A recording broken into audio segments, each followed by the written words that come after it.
I'm the co-author of Open Index Protocol and one of the co-founders of Alexandria.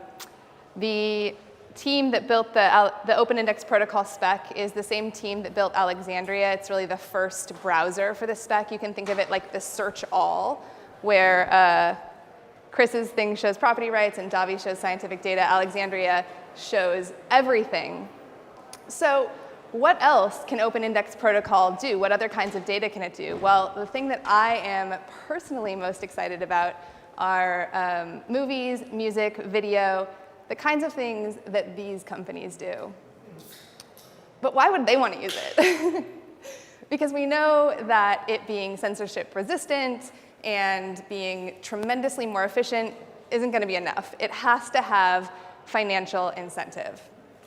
So I'm going to talk with you about the incentive structure of OIP and introduce the multi-stakeholder incentive model that Chris mentioned. And what that model does is it creates competition at both the application layer and the protocol layer in the system. So as we all know here today, there are huge problems in the current fractured system. This system has business models built upon it that act as walled gardens that restrict our access to content and information. We may chase an artist from one platform to another, but then our favorite smart list algorithm is on one platform and the artist is on the other, or we want to watch a movie and we have to remember, is it on Hulu or Netflix or Amazon, et cetera, right? And what's interesting is that we see these same patterns when we look at the history of the web, or of the internet, excuse me. It was before the web that we had these walled gardens, AOL, Prodigy, CompuServe. If I was an AOL user and you were a CompuServe user, we couldn't interact. It was the web that gave us this open space where we could all connect. And it worked because anyone could participate. It was a permissionless system. But it wasn't a scalable solution. Everybody that wants to share a video or a recipe or a song isn't likely to spin up their own server. And so services were built to handle the complicated back-end stuff for users in order to help the web scale. And scale it did. The World Wide Web is the best example of the importance of competition at the application layer. One protocol with more than 1 billion applications built on it. But as the web grew, it became more and more centralized. Users don't control their own stuff because they don't control their own servers. We also run into these walls when we're trying to share content in this current system. So as a creator, to get my content out into the world, I have to have an individual relationship with each distribution channel I work with. I have to surrender control of my content to them, and I have to accept whatever terms of use they dictate to me and whatever pricing model they dictate to me. And in exchange, all they do is distribute my content inside of their one walled garden platform. With the Open Index Protocol model, I'm going to publish a single version of my content, and any platform can display and sell it for me according to my terms of use. It could be a major front-end service, like one of the ones that we were looking at the beginning. It could be you on your personal blog. It could be somebody that you're following on social media. And if any of those result in a sale, I get paid directly. And so what this means for content creators is that there are all kinds of wonderful new ways that content can be monetized. I can monetize it by displaying it in social media for a micropayment. I can monetize iterative content or sampling of my content, and I control all of my terms of use. So because the system right now is so wildly inefficient, those companies have built this vast private infrastructure. And much of the content that they host is redundantly hosted by the other companies. Think about the catalogs of Apple Music and Spotify, right? But they do not share resources. So not only is this bad for the companies because it's expensive and inefficient, it's bad for users because companies are competing for a business based on what's in their catalogs, not based on the quality of the service that they're offering us, like Devin was talking about. And as we all know, this service has been, this system, this broken system, has been monetized by advertising and data mining, which is really a losing proposition for everyone involved. I love this quote from Jaron Lerner.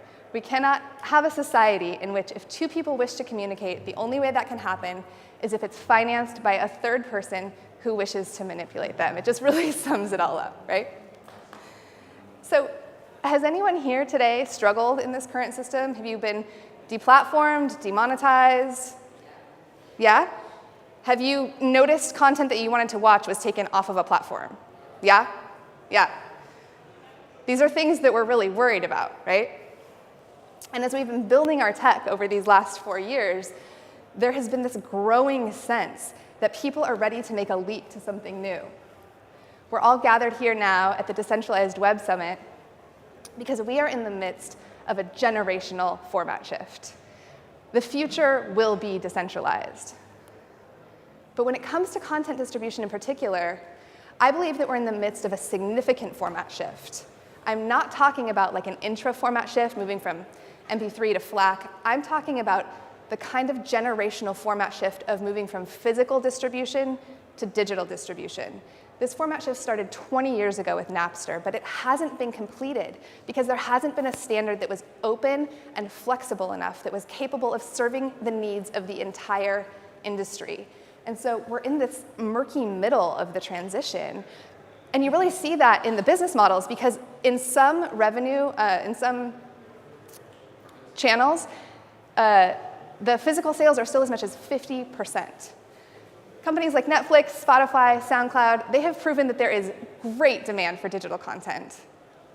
But the problems in this current system are reaching a fever pitch, and we are on the precipice. We are standing at that moment in time when giant companies will fall and visionary companies will rise based on how they react to this. So let's talk about how value flows through the system. As everybody knows, blockchain has changed the way that value flows through these kinds of systems and how value is captured. A couple of years ago, an analyst at Union Square Ventures at the time, Joel Monegro, wrote this article that became really important in the blockchain community to talk about these ideas. He called it fat protocols, and what he meant by this is that in the old generation of protocols, there was no value transmission at the protocol layer, and so all of the opportunity for value capture was at the application layer, and that's why we ended up in this walled garden system. In Bitcoin, he said that the opportunity is at the protocol layer, the fat protocol, because when you think about, if you've ever thought about trying to monetize a wallet, you understand this problem, right? When you compare Coinbase to the market cap of Bitcoin, right? Coinbase can only offer value add services like changing dollars for Bitcoins because the protocol itself is actually doing the work, and that's where the opportunity for value capture is. So today, I am very proud to be introducing the Salutary Protocol model. Salutary protocols create opportunity for value capture at both the application layer and the protocol layer. They maximize efficiency by separating the subjective work from the objective work, and they empower the marketplace of users to define their own combinations of services and pricing. So by separating the objective work into the protocol layer, these are the things that are like fungible commodities, things like security for the blockchain, things like storage and distribution, fungible commodities that can be objectively measured. And at the application layer, these are things like quality of the user experience. So the discovery that we were talking about, the filtering algorithms, those kinds of things. And this is what's so exciting about this model is it really flips it on its head, where we're not competing based on the catalogs anymore, we're competing based on the quality of the user experience. Another example of a salutary protocol is Lightning Network. Lightning Network creates incentives for competition at the application layer between the channel operators. Channel operators will compete to serve different parts of the market by offering a variety of options between settlement reliability, blockchain settlement frequency, transaction amount size, and channel operators can also function as market makers if a node goes offline to fill in that gap. Okay, so these are the various ways that Alexandria participates in the OIP system. So at the application layer, the browser gets a cut of all of the sales that it does as the platform. And if we do marketing, like we were talking about, it's like an Amazon affiliate program. So if we send out marketing links that then result in sales, we get that affiliate cut, and that's at the application layer. Then we'll also do things to help support the services. So that will be securing the blockchain, providing file storage and distribution. And those revenue streams come through at the protocol layer. So this is what the value flow looks like. So let's say at the very top up there, Alice puts up a song, and she says that she's going to charge $1 for it. Well, over here is Alice doing the whole thing herself. So Alice hosts it on her own private server. She's the influencer who drives the sale. When somebody buys it, Alice gets that whole $1.